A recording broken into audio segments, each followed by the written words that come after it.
आज हम एक बहुत ही दिलचस्प और अहम रिश्ते पर बात करने वाले हैं, भारत और रूस। हाँ बिल्कुल। एक ऐसा रिश्ता जिसकी जड़ें इतिहास में बहुत गहरी हैं, लेकिन आज भी मतलब दुनिया इतनी बदल रही है, फिर भी उतना ही प्रासंगिक बना हुआ है। सही कहा। और आज हम इसी रिश्ते की परतों को खोलने की कोशिश करेंगे। हमारे पास कई अच्छे स्रोत भी हैं। नवभारत टाइम्स, विकिपीडिया से कुछ बुनियादी जानकारी, IJFMR का एक शोध पत्र, टाइम्स नाउ नवभारत, प्रभा साक्षी और गगनांचल पत्रिका के लेख। जी, तो कोशिश यही रहेगी कि हम इसके ऐतिहासिक पहलू, रणनीतिक साझेदारी और आज के दौर में खासकर जो वैश्विक उथल-पुथल चल रही है, उसमें ये रिश्ता कैसे काम कर रहा है, इस पर विस्तार से बात करें। बिल्कुल। तो शुरुआत इतिहास से ही करते हैं। कहाँ से शुरू करें? देखिए, रिश्ते तो बहुत पुराने हैं। सोचिए 15वीं सदी में एक रूसी यात्री थे, अफनासी निकितिन, वो भारत आए थे। ये कितनी पुरानी बात है। हाँ, ये तो वाकई सदियों पुरानी बात हुई। और फिर आधुनिक समय में? आधुनिक समय में कह सकते हैं कि 1900 में मुंबई में पहला रूसी वाणिज्य दूतावास खुला। ये एक औपचारिक शुरुआत थी। अच्छा, और फिर आजादी के बाद? तब तो सोवियत संघ था। जी बिल्कुल। भारत आजाद हुआ 1947 में और सोवियत संघ ने तुरंत मान्यता दे दी। हालांकि शुरू में स्टालिन थोड़े मतलब सशंकित थे शायद। हाँ, मैंने भी पढ़ा है, लेकिन फिर चीजें बदली, बिल्कुल बदली। 1951 में कश्मीर के मुद्दे पर सोवियत संघ ने वीटो पावर का इस्तेमाल किया भारत के पक्ष में। फिर 1953 में स्टालिन ने खुद आश्वासन दिया, तो वो शुरुआती हिचकिचाहट खत्म हुई। और फिर आया शीत युद्ध का दौर। भारत ने गुटनिरपेक्षता की नीति अपनाई, लेकिन सोवियत संघ से दोस्ती काफी गहरी थी, है ना? बहुत गहरी। और इसका सबसे बड़ा प्रमाण है 1971 की भारत सोवियत मैत्री और सहयोग संधि। हाँ, वो संधि तो ऐतिहासिक थी। खासकर बांग्लादेश मुक्ति संग्राम के समय उसका बहुत महत्व था। बिल्कुल। उस मुश्किल दौर में सोवियत संघ का न सिर्फ सैन्य और आर्थिक बल्कि कूटनीतिक समर्थन भी भारत के लिए बहुत मायने रखता था। अमेरिका और चीन उस वक्त पाकिस्तान के पक्ष में थे। सही। और सिर्फ कूटनीति ही नहीं, रक्षा और तकनीक में भी तो भारी सहयोग था। भारत का पहला उपग्रह आर्यभट्ट। हाँ, वो सोवियत रॉकेट से ही लॉन्च हुआ था 1975 में। ये अंतरिक्ष सहयोग की एक शानदार मिसाल है। और रक्षा जरूरतों का क्या? मैंने कहीं पढ़ा था, शायद टाइम्स नाउ नव भारत के लेख में, कि एक समय पर भारत अपनी 70 से 85% रक्षा सामग्री सोवियत संघ से ही लेता था। जी हाँ, ये आंकड़ा बिल्कुल सही है। एक बहुत बड़ी निर्भरता थी। मिग लड़ाकू विमान, टैंक, पनडुब्बियां सब वहीं से आते थे। तो फिर जब 1991 में सोवियत संघ टूट गया, तब क्या हुआ? क्या रिश्तों पर असर पड़ा? असर तो पड़ा, जाहिर है। एक अनिश्चितता का दौर आया, लेकिन दोनों देशों ने समझदारी दिखाई और रिश्तों को संभाला। 2000 में एक रणनीतिक साझेदारी स्ट्रेटेजिक पार्टनरशिप पर हस्ताक्षर हुए। और फिर इसे और मजबूत किया गया। हाँ, 2010 में इसे अपग्रेड करके विशेष और विशेषाधिकार प्राप्त सामरिक साझेदारी special and privileged strategic partnership का दर्जा दिया गया।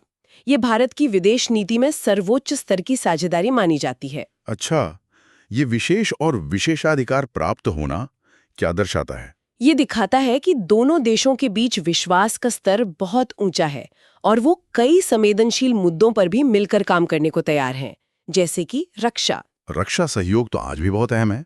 हालांकि भारत ने अब अपनी रक्षा खरीद को डाइवर्सिफाई किया है, मतलब कई और देशों से भी हथियार ले रहा है। हाँ, डाइवर्सिफिकेशन तो हुआ है, लेकिन रूस आज भी एक प्रमुख आपूर्तिकर्ता है।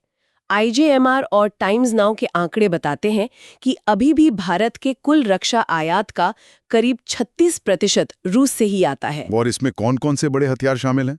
देखिए, भारतीय सेना के मुख्य युद्धक टैंक T-72 और T-90 रूसी मूल के हैं। वायुसेना का सबसे सक्षम लड़ाकू विमान Su-30 MKI भी रूसी है। और फिर ब्रह्मोस मिसाइल। हाँ, ब्रह्मोस, वो तो भारत और रूस का संयुक्त उपक्रम है, सुपरसोनिक क्रूज मिसाइल। बिल्कुल। ये जॉइंट प्रोडक्शन और टेक्नोलॉजी ट्रांसफर का एक बेहतरीन उदाहरण है। और हाल का S-400 मिसाइल डिफेंस सिस्टम का सौदा भी बहुत महत्वपूर्ण रहा है। तमाम पश्चिमी दबावों के बावजूद भारत ने उसे पूरा किया। एक बात और, क्या ये सच है कि रूस अकेला ऐसा देश रहा है जिसने भारत को परमाणु पनडुब्बी जैसी तकनीक दी है? हाँ, ये बात बिल्कुल सही है। INS चक्र जो लीज पर ली गई थी, वो रूसी परमाणु पनडुब्बी ही थी। ये रणनीतिक विश्वास के गहरे स्तर को दिखाता है। रक्षा के अलावा ऊर्जा क्षेत्र भी एक बड़ा स्तंभ है इन रिश्तों का। बहुत बड़ा। खासकर परमाणु ऊर्जा। तमिलनाडु में कुडनकुलम न्यूक्लियर पावर प्लांट इसका सबसे बड़ा उदाहरण है। रूस की सरकारी कंपनी रोसाटॉम वहां 6 परमाणु रिएक्टर बना रही है। और ये रिएक्टर सिर्फ बन ही नहीं रहे, रूस उनके लिए ईंधन की सप्लाई भी सुनिश्चित कर रहा है। जी हाँ, ये एक लॉन्ग टर्म कमिटमेंट है। और अब तो तेल और गैस का मामला भी बहुत बढ़ गया है। हाँ, यूक्रेन संकट के बाद तो इसमें भारी उछाल आया है। टाइम्स नाउ यानो भारत की रिपोर्ट थी कि भारत का रूस से तेल आयात जो पहले सिर्फ 2% के आसपास था, वो बढ़कर 40% तक पहुंच गया। बिल्कुल, ये दिखाता है कि भारत अपनी ऊर्जा सुरक्षा और आर्थिक हितों को कितनी प्राथमिकता दे रहा है, भले ही वैश्विक राजनीति में कुछ भी चल रहा हो। और अंतरिक्ष सहयोग की बात करें तो आर्यभट्ट के अलावा सहयोग लगातार जारी रहा है। केरल में Thumba equatorial rocket launching station की स्थापना में भी सोवियत मदद थी।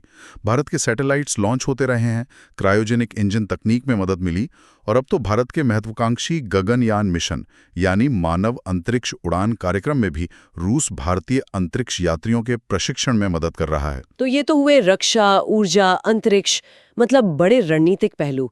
लेकिन आर्थिक रिश्तों का क्या? व्यापार देखा जाए तो अभी भी अपनी पूरी क्षमता से काफी कम है। पोटेंशियल बहुत ज्यादा है। हाँ, लक्ष्य तो बड़े रखे गए हैं। 2025 तक $30 अरब और फिर इस दशक के अंत तक $100 अरब का द्विपक्षीय व्यापार। जी, लक्ष्य महत्वाकांक्षी हैं। अगर हम 2021-22 के आंकड़े देखें तो भारत का रूस को निर्यात करीब $3.25 अरब था और रूस से आयात लगभग $9.87 अरब।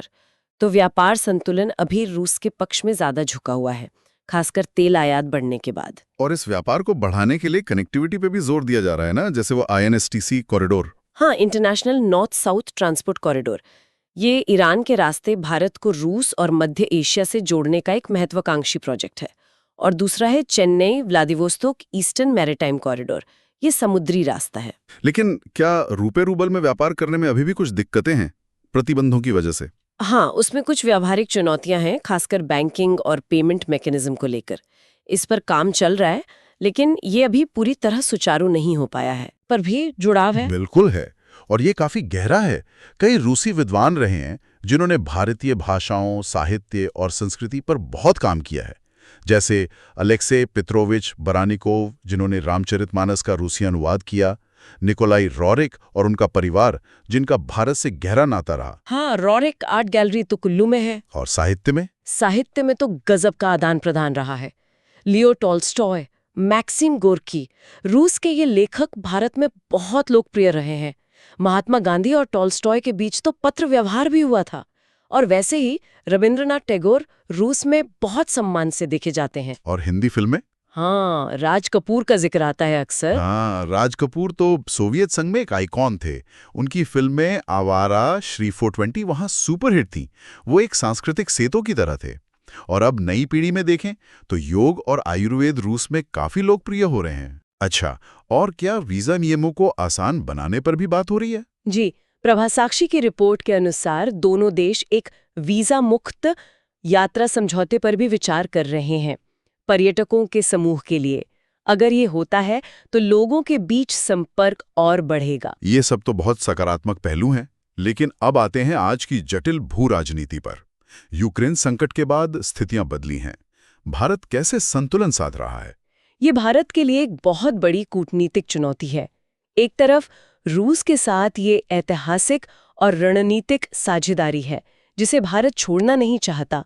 दूसरी तरफ पश्चिम के साथ, खासकर अमेरिका और यूरोप के साथ भी भारत के संबंध महत्वपूर्ण है और क्वाड जैसे मंचों पर भागीदारी भी बढ़ रही है। हाँ, ये संतुलन साधना तो मुश्किल होगा। भारत ने यूक्रेन मामले पर संयुक्त राष्ट्र में वोटिंग से परहेज किया, रूस की सीधी आलोचना से बचा। जी, भारत ने तटस्थ रुख अपनाया है, बातचीत और कूटनीति से समाधान निकालने की वकालत की है।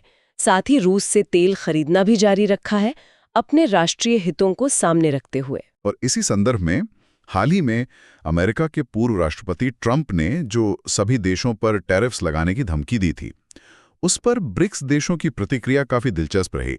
हाँ, नवभारत टाइम्स ने इस पर एक विश्लेषण छापा था। ट्रंप ने धमकी दी, फिर अचानक वो शांत हो गए। इस चुप्पी को ब्रिक्स देशों यानी ब्राजील, रूस, भारत, चीन, दक्षिण अफ्रीका के बीच हुई कूटनीतिक बातचीत से जोड़ा गया। क्या बातचीत हुई थी?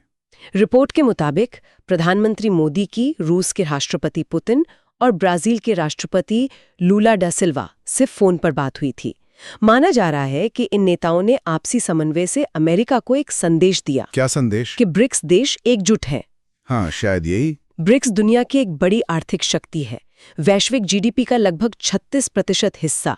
तो शायद ये दिखाने की कोशिश थी कि अगर अमेरिका एक तरफा कदम उठाएगा तो ब्रिक्स देश मिलकर उसका जवाब दे सकते हैं। क्या ये ब्रिक्स की तरफ से डॉलर के दबदबे को चुनौती देने की भी कोशिश है?